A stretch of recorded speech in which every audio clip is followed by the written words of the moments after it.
Hey, my friends, how are you? Welcome to another video full of information here at Home Race. So, to not miss any details about this Formula One season, subscribe and turn on notifications since it's race week again. And one of the topics that promises to give a lot to talk about this week was the dispute between Max Verstappen and Lando Norris in the final stretch of the United States GP, mainly due to the punishment that Norris received, with some thinking that it was unfair and that it ended up benefiting Verstappen.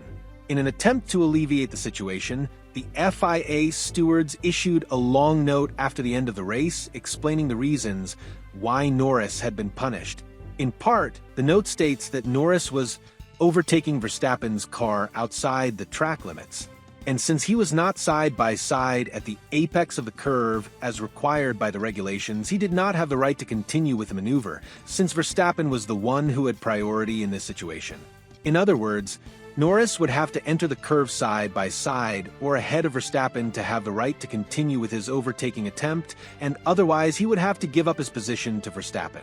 This rule has even generated several controversies in the past, since the ones who decide where the apex of the curve is, the moment when this check is made, are the stewards, and any meter more or less can make a difference in the decision that will be made. Continuing, the note states that Norris lost the right to overtake because of this, especially on the outside of the track, with him gaining an irregular advantage and not being able to stay ahead of Verstappen's car. The stewards also point out that the penalty should have been 10 seconds, but they opted for only 5 seconds because they understood that Norris did not have much of a choice when trying to overtake on the outside. So he did not leave the track on purpose, thinking about overtaking. He ended up running out of track, and in order to avoid contact with Verstappen, who also went off track, he was forced to continue his route outside the track and should have given the position back to Verstappen, which did not happen.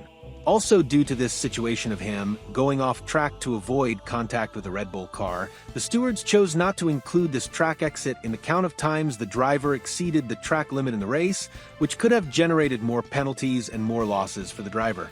Well, the stewards' explanation is okay, since this is what the latest updates to the FIA regulations dictate. However, many people criticize it more about consistency than the rule itself, since they point out that in other situations during the same race, this rule was applied differently, such as in the case of the dispute between Russell and Bottas, where Russell received a penalty for forcing Bottas off the track. And also in Verstappen's own dispute with Norris at the start, where Verstappen ended up forcing Norris off the track, and without punishment in this case. Well, similar situations, but each with different details.